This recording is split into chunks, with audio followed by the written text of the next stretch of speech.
এই দুনিয়াতে যত মানুষকে আপনি আপন দেখেন, এরা সবাই হয়তো আংশিক কোনো কোনো ক্ষেত্রে কেউ বিভিন্ন পার্সেন্টেজে আপন, কিন্তু আপনার সবচেয়ে বড় আপন হলেন আপনার রব আল্লাহ রাব্বুল আলামিন। আল্লাহর চাইতে বড় আপন আর কেউ নেই। আপনি একান্তে আল্লাহর সাথে একটু কথা বলেন।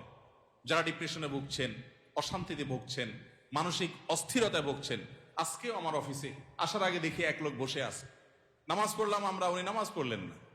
তো আমি যার মাধ্যমে আসছে তাই জিজ্ঞেস করলাম, নামাজ পড়লেন, উনি কি মুসলমান না? বলে মুসলমান, কিন্তু উনি অন্য জগতে আছে। কি? উনি আত্মহত্যা করবে। আজকের ঘটনা, উনি আত্মহত্যা করবে, উনি আসছে। হাসছেন আপনারা?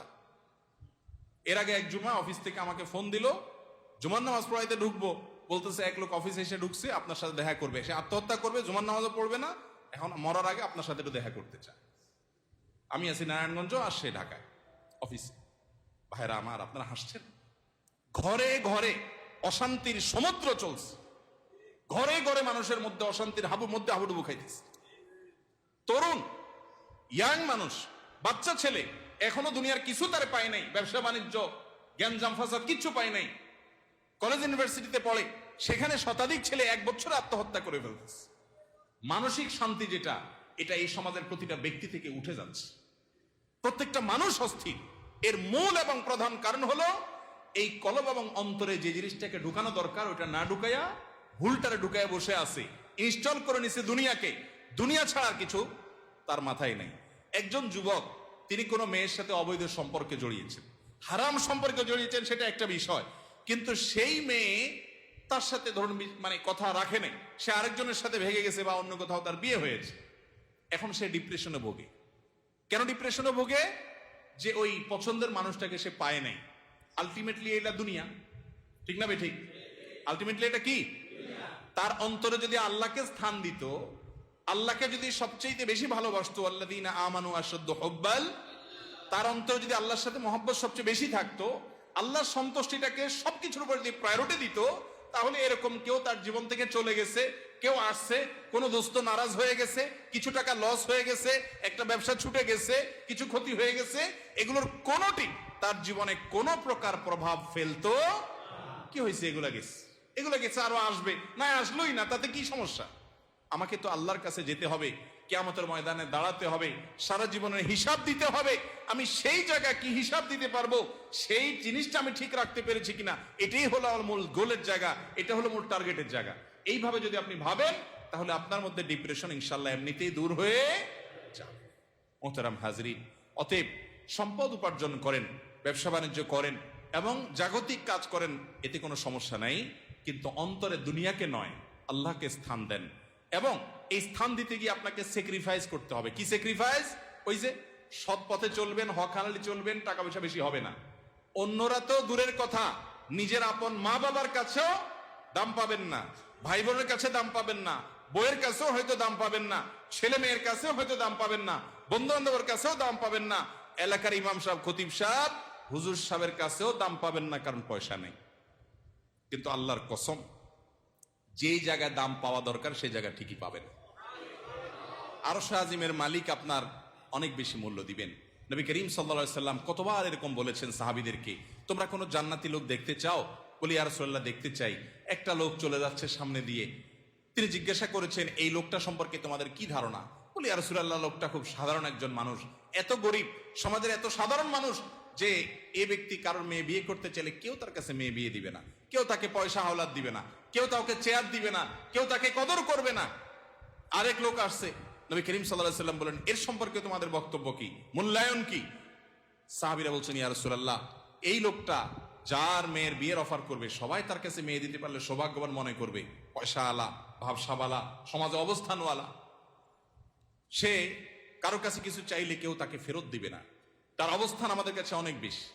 নবী করিম সাল্লাল্লাহু আলাইহি সাল্লাম প্রথম যে ব্যক্তি যাকে সমাজের মানুষ অনেক তুচ্ছ মনে করে, অনেক দুর্বল মনে করে, তার সম্পর্কে মূল্যায়ন করে তিনি বলেছেন, এই যে প্রথম লোকটা, দ্বিতীয় লোকটার মতো মানুষ যদি গোটা দুনিয়াতে পরিপূর্ণ হয়ে যায়, তবুও এই প্রথম, এই দুর্বল, কিশোকায়, হ্যাংলা পাতলা, গরিব, অভাবী মানুষ, যাকে তোমাদের সমাজ কোনো দাম দেয় না, এই লোকটার মর্যাদা আল্লাহ রাব্বুল আলামিনের কাছে ওই দ্বিতীয় লোকটার মতো মানুষ গোটা দুনিয়াতে পরিপূর্ণ হওয়ার চাইতে বেশি। ভাইরা আমার, এজন্য সামাজিক অবস্থান এটা আরেকটা ডেঞ্জারাস ব্যাধি, নেশা। নেশা সামাজিক অবস্থান। বেশিরভাগ লোক পয়সা করি কামাই করেন নিজে খাওয়ার জন্য না, ভাবসাবের জন্য। কিসের জন্য? ভাবসাবের জন্য। ভাবসাব বুঝেন? আমি এই জন্য প্রায় সময় বলি, গোটা দুনিয়াতে এখন অভাবটা হলো ভাবের। অভাবটা কিসের? ভাবের অভাব। যে আমাকে মানুষ লাখপতি বলবে, কোটিপতি বলবে। অনেক লোক দেখবেন যে বিদেশে হয়তো উনি সাধারণ একটা কাজ করেন, কিন্তু দেশে আইসা মাশাআল্লাহ কোট টাই বুট, ঢাকা শহরে হয়তো কোনো একটা দোকানে কাজ করেন, কিন্তু গ্রামে যায় মাশাআল্লাহ এমন ভাবে পরিপাটি হয়ে যান যে উনি ঢাকা শহরের বিশাল শিল্পপতি। আছে না নাই? তো বেচারা এত কষ্ট কেন করতেছে? তার দরকার একটু ভাব। তার কিসের দরকার? ভাব। এটাকে বলে সামাজিক অবস্থান। হব্বে যা, এটা মানুষকে কুরে কুরে শেষ করে দেয়, একদম ধ্বংসের দ্বার প্রান্তে নিয়ে যায়। এই জন্য ডিপ্রেশন থেকে মুক্তি পেতে চান, একমাত্র পথ আল্লাহর আনুগত্য এবং গোলামিতে ফিরে আসেন। সালহাতু সঙ্গে বুদি দিল খারাস, আজমুদে এক জামানা খাকে বাস। ভাইরে, বহু বছর তো পাথর হয়েছিলেন, কিছু কাল একটু মাটি হয়ে দেখেন, একটু চোখের পানি ফেলে দেখেন, একটু রোনাজারি করে দেখেন, একটু আল্লাহর সাথে কথা বলে দেখেন, দুনিয়ার মোহটা ছেড়ে দেন, আল্লাহর মোহাব্বতটাকে নিজের ভেতরে আনার চেষ্টা করেন, আল্লাহর গোলামিটা করে দেখেন। একাকি আল্লাহর সাথে একটু কথা বলেন, ভোর রাতে উঠে একটু আল্লাহর সাথে কথা বলেন, তাহাজ্জুদে গিয়ে একটু চোখের পানি ছেড়ে দেন, মুনাজাত করেন, আল্লাহর সাথে কানাঘুষা করেন। কেউ আপনার দুঃখ বুঝে না, আল্লাহকে বলেন, আল্লাহর সাথে একটু কথা বলেন। আপনার চাইতে সুখী মানুষ আল্লাহর জমিনে আরেকটা আর থাকবে না ইনশাআল্লাহ।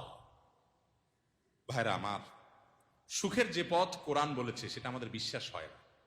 সম্ভবত হাসান বসরি রাহিমাহুল্লাহ বা অন্য কোন এক তাবেঈ বলেছেন, কোরআনে আল্লাহ রাব্বুল আলামিন বহু জায়গায় ওয়াদা করেছেন যে আল্লাহ তাআলা মানুষকে দুনিয়াতে সুখ স্বাচ্ছন্দ্য দিবেন। মান আমিলা সালিহাম মিন যাকারিন আও উনসা ওয়া মুমিন ফালানুহইয়ান্নাহু হায়াতান তাইয়্যিবা। নারী হোক আর পুরুষ হোক, যে ব্যক্তি ঈমান আনার পর নেক আমল করবে, আল্লাহর নির্দেশ মতো নিজের জীবনকে পরিচালিত করবে, এটাই তার জীবনের মূল টার্গেট। এটা ঠিক রেখে পয়সা আসলে আসুক, না আসলে নাই, ব্যবসা থাকলে থাকুক, না থাকলে নাই, আল্লাহর আনুগত্যটাকে মূল রেখে চলে।